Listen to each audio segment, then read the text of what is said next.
The period of Jesus of Nazareth's life spent in his hometown, extending from his return after infancy until the commencement of his public ministry, approximately 4 BCE to 28 CE, is often referred to as the silent years or unknown years.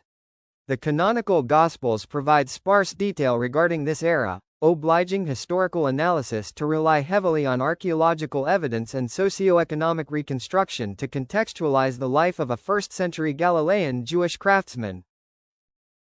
The geographical and historical context of Nazareth in the 1st century CE. To understand the formative environment of Jesus, it is necessary to first establish the political and physical reality of Galilee and the specific village of Nazareth during the early Roman period. Galilee, during Jesus' lifetime, was administered by the ethnarch Herod Antipas, who ruled from 4 BCE until 39 CE. While Antipas technically governed a client state, his territory operated profoundly under the authority and influence of the vast Roman Empire. This geopolitical context was critical, generating significant economic and social tension within Jewish society. The administration of Herod Antipas was characterized by major, ambitious building projects, most notably the renovation and expansion of Sepphoris and the foundation of Tiberias. These infrastructural investments required heavy taxation, which inevitably placed significant economic burdens on the rural peasantry. This continuous economic strain and the presence of Roman power formed the background for Jesus' upbringing and later contributed to the social critiques articulated in his public ministry. The centralization of wealth and power, evident in the lavish mansions of the elite in Jerusalem, was a condition that Jesus later strongly opposed in 1st century Palestine. Nazareth was definitively not an urban center or a major administrative city. Historical and archaeological evidence consistently describes it as a small, unassuming Jewish village located in the hills of Lower Galilee. Population estimates suggest the village contained only a few dozen families, likely no more than several hundred inhabitants, with some assessments placing the population around 480 souls. The obscurity of Nazareth is well documented, lending credence to the historical skepticism reflected in the question, "Can anything good come out of Nazareth?" John chapter 1 verse 46. This lack of prominence reinforces its status as a simple peasant community. Recent, rigorous archaeological fieldwork has decisively addressed older skeptical views regarding the village's existence in the early 1st century. Excavations confirm that Nazareth was settled continuously from at least the late Hellenistic period onward, functioning as a Jewish community. Finds, including coins from the Hellenistic and early Roman periods and pottery shards discovered beneath the modern Basilica of the Annunciation, corroborate settlement during the time of Jesus. The structures unearthed in Nazareth paint a picture of modest, rural existence. Excavations, including a remarkably preserved 1st century courtyard house beneath the Sisters of Nazareth convent, reveal simple, one-story stone homes. These dwellings were constructed of stacked fieldstones bound with mortar, often sharing a common courtyard. Living conditions were humble, involving packed dirt floors, minimal personal space, and the use of simple reed mats for seating and sleeping. Crucially, archaeological finds demonstrate the strict Jewish identity of the inhabitants. Discoveries of chalk stone vessel shards and limestone vessels are highly significant. This evidence confirms that Jesus was raised in a highly pious, traditionally observant Jewish environment that adhered rigorously to purity laws and followed the Torah as a guide for daily life. The village economy was sustained by agriculture, evidenced by infrastructure such as olive presses and granaries. A critical factor in understanding the Tecton family's economic life is Nazareth's geographic proximity to Sepphoris, the Galilean capital. Sepphoris was located a bare 4 miles, 6.5 kilometers, northwest of Nazareth. Following its destruction in 4 BCE, Herod Antipas initiated massive rebuilding efforts, making it the ornament of Galilee. The large-scale, ongoing construction in Sepphoris would have offered necessary and stable employment for many years to skilled craftsmen in the region, including Joseph and Jesus. The walking commute between Nazareth and Sepphoris was approximately 50 minutes. The economic necessity of working in Sepphoris forced Jesus to navigate two radically distinct environments. Nazareth represented the isolated, pious, and agricultural village life. Sepphoris represented a cosmopolitan, Hellenistic-influenced center of commerce and Roman administration. The Galilean economy, thriving on regional interaction, required the Tecton family to seek work outside their small community. This dual exposure provided Jesus with a unique sociological viewpoint. He observed firsthand the urban sophistication, the presence of Roman power, and the aristocratic wealth being accumulated through regional projects. This contrast between the simple, communal life of Nazareth and the complex, imperial environment of Sepphoris profoundly shaped his later teachings, supplying the vocabulary and contextual understanding necessary for his economic and social parables and critiques. Point 4. The nature of Jesus's immediate family life and the shared profession he inherited from Joseph are vital for comprehending the social matrix of his youth. The canonical Gospels offer slightly varied accounts of the Holy Family's relocation to Nazareth, reflecting their distinct theological and structural priorities. The Gospel of Luke states clearly that after fulfilling the requirements of the law of the Lord, including the purification rites in Jerusalem, approximately 40 days after birth, Mary and Joseph returned immediately to Nazareth, which Luke identifies as their own town. Luke presents Nazareth as the family's unambiguous, original residence. The Gospel of Matthew, conversely, records the threat posed by Herod the Great and the subsequent flight to Egypt. After Herod's death, Joseph was warned not to return to Judea because Herod Archelaus ruled there, notorious for his cruelty. Instead, the family diverted to the relative safety of Galilee, settling in Nazareth. Matthew emphasizes this move as a fulfillment of prophecy. He shall be called a Nazarene. While critics have occasionally cited these accounts as mutually exclusive regarding the timeline and the family's original residence, contemporary scholarship often views them as independent, selective accounts focusing on different aspects of the same journey. Luke on legal obedience and return, Matthew on political caution and prophetic fulfillment. The most definitive detail regarding Jesus's youth is his profession. The Gospels identify both Joseph and Jesus using the Greek noun tekton, tekton. The word tekton is a common term for an artisan or craftsman, derived from a Proto-Indo-European root signifying to carve or to mold. Point 2 traditionally translated as carpenter, a woodworker. The scope of this profession was far broader in the first-century Galilean context, encompassing a versatile tradesman who worked with hard materials. This role included woodwork, e.g., furniture, doors, tools, stonework, e.g., laying foundations, building walls, and general repairs, e.g., plow wheels. Jesus learned this trade through years of apprenticeship under Joseph, linking his earthly identity intimately with manual work. Nazareth was not located near large forests, and wood, while necessary for certain items and scaffolding, would have been a valuable, perhaps scarce, commodity. Conversely, archaeological evidence, including quarrying sites near Nazareth, suggests that stone was the primary building material for the region's modest houses. Therefore, the designation of tekton is better rendered as builder-craftsman. In a small village like Nazareth, which had a population too small to support multiple specialized tradesmen, economic survival required Joseph and Jesus to be versatile general contractors. Their capacity to handle stone masonry, along with woodworking, would have been indispensable, especially if they were employed in the massive construction efforts at nearby Sepphoris. The necessity for this generalized skill set demonstrates that the family, while possessing valuable artisan knowledge, was compelled by economic forces to seek work wherever building was required.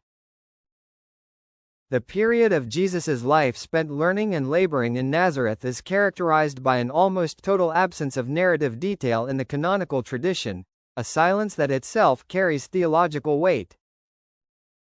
The historical gap between Jesus's infancy narratives and the start of his ministry around age 30 is known as the silent years. The Gospels offer only 2 canonical reference points during this extended period. The first is Luke's concise summary describing Jesus's development. The child grew up and became strong. He was filled with wisdom, and God's favor was on him. This is later reinforced by the observation that he increased in wisdom and stature, and in favor with God and men. The profound silence regarding this period suggests that Jesus lived an ordinary, obedient, productive life centered on the demands of his family and manual work. This dedication to the Tecton profession for nearly 3 decades demonstrates the theological value placed on secular labor. The Son of God spent the majority of his life with dirt under his fingernails and sawdust in his hair.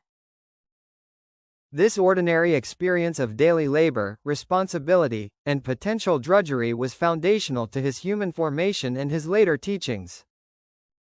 The only specific canonical narrative from Jesus's youth is the account in Luke of his visit to the temple at age 12. This journey took place during the Feast of the Passover, a major pilgrimage festival. Upon their return journey to Galilee, Mary and Joseph realized Jesus was missing. After 3 days, they located him in the Jerusalem temple, sitting in the midst of the teachers, both listening to them and asking them questions. This episode underscores Jesus's precocious religious understanding and his emerging sense of divine vocation, famously articulated in his response to his worried parents. "Did you not know that I must be in my Father's house?" However, the narrative concludes with a definitive statement regarding his subordination to his earthly parents.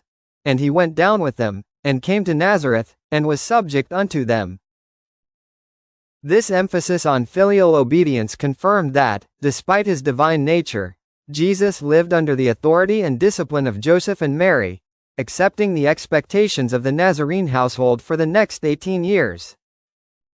The lack of detail in the canonical Gospels inspired later, apocryphal texts that attempted to fill the historical gap with legendary narratives. The Infancy Gospel of Thomas, IGT, a 2nd-century text, portrays Jesus's childhood in Nazareth through a series of dramatic, often disturbing, miracle stories. These stories include Jesus creating life from clay birds, cursing a boy to death for interfering with his play, and stretching wooden beams to aid Joseph's carpentry. Scholarly assessment views these non-canonical narratives as unreliable and often contradictory to the canonical character of Jesus. The IGT's sensationalism, presenting Jesus as a miracle-working child prodigy, fundamentally undermines the central premise of the canonical Gospels, that Jesus's identity was obscure and unexpected, which is essential for explaining the later rejection by his own townspeople. The IGT likely functioned as Christian missionary propaganda, seeking to impress Hellenistic audiences familiar with spectacular divine figures, in stark contrast to the quiet piety and historical realism implied by the canonical silence. The period of manual labor profoundly shaped the character and public image of Jesus. Working as a versatile builder-craftsman required practical skills, negotiation, precision, and physical stamina, all of which are observable virtues in his later ministry. This lengthy engagement with manual labor provided the authentic background necessary for the agrarian and building metaphors, e.g., the wise man building his house on rock, that permeate his teachings. The dedication to the Tecton trade also serves to legitimize and sanctify secular work, affirming its inherent value in God's creation, a concept sometimes obscured by later theological distinctions. However, this period also set the stage for profound familial tension. The prevailing expectation was that Jesus, as the eldest son, would fulfill his duties by continuing the family trade, marrying, and succeeding Joseph as the household patriarch. His decision, after 3 decades, to abandon this stable trade for an itinerant prophetic mission shattered these established expectations. This rupture contributed to the friction hinted at in later canonical accounts, such as when his family attempts to restrain him, believing him to be out of his mind. The years of filial obedience in Nazareth thus contrast sharply with the radical departure necessitated by his messianic vocation. The most detailed and dramatic account of Jesus' life in Nazareth occurs at the very end of the Silent Years, when he returns to the synagogue and confronts the expectations of his hometown. This event serves as the catalyst for his definitive departure. Jesus returned to Nazareth after establishing a reputation elsewhere in Galilee as a compelling preacher and healer. On the Sabbath, he was invited to participate in the synagogue service, a customary practice that allowed the townspeople to gauge the quality of the teacher he had become. Jesus read from the scroll of Isaiah chapter 61 verses 1-2, concerning the Spirit anointing him to preach good news, heal the brokenhearted, and announce the year of the Lord's favor. He then delivered the monumental declaration, "Today this scripture has been fulfilled in your hearing." The initial reaction of the townspeople was a mixture of admiration for his gracious words and profound, deep-seated skepticism. The core of their disbelief lay in the contempt of familiarity. They judged his prophetic authority based on their intimate knowledge of his humble origins. They questioned, "Is not this Joseph's son?" Luke chapter 4 verse 22, or, "Is not this the carpenter?" Mark chapter 6 verse 3. They could not reconcile the local tekton with the proclaimed Messiah, viewing his humble class and occupation as a barrier to true divine authority. It should be noted that the Synoptic Gospels place this rejection scene differently. Matthew and Mark place it midway through Jesus' ministry, noting that his unbelieving hometown limited the miracles he could perform. Luke, however, places the incident strategically at the very beginning of the ministry, functioning as a programmatic narrative to introduce the theme of prophetic rejection that would define his mission. In both accounts, the local unbelief was so pervasive that it actively resisted the manifestation of divine power. The confrontation escalated rapidly when Jesus addressed their unspoken demand for a miracle show. Jesus cited the proverb, "No prophet is accepted in his own hometown," and then issued a devastating critique by recalling historical precedents. The prophets Elijah and Elisha, who were sent to minister to outsiders, specifically, the Gentile widow of Zarephath and Naaman the Syrian. This comparison was highly offensive. In 1st-century Roman-occupied Galilee, Jewish nationalistic and anti-Gentile sentiment was strong, fueled by centuries of conflict and current Roman oppression. Suggesting that God's saving action bypassed the chosen people for non-Israelites was a profound theological and political provocation. Jesus was implicitly arguing that the Israelites of that era were unworthy of the miracles he performed elsewhere, and that God's favor was bestowed upon outsiders who demonstrated faith. The townspeople's expectations for a narrow, nationalistic Messiah were violently challenged by Jesus' universal interpretation of prophecy. The consequence, as recorded in Luke, was immediate and physical. The synagogue was filled with rage, and the residents drove Jesus out of the town, leading him to the brow of a hill with the intent of throwing him off a cliff. This violent rejection was rooted in spiritual blindness. Their pride and preconceived notions of the Messiah prevented them from recognizing the divine truth in their midst. The townspeople's intimate knowledge served as an insurmountable stumbling block, causing them to miss the blessings that faith could have brought. The rejection in Nazareth carries immense theological significance. By citing the prophets ministering to Gentiles, Jesus implicitly foreshadowed the future direction of his mission.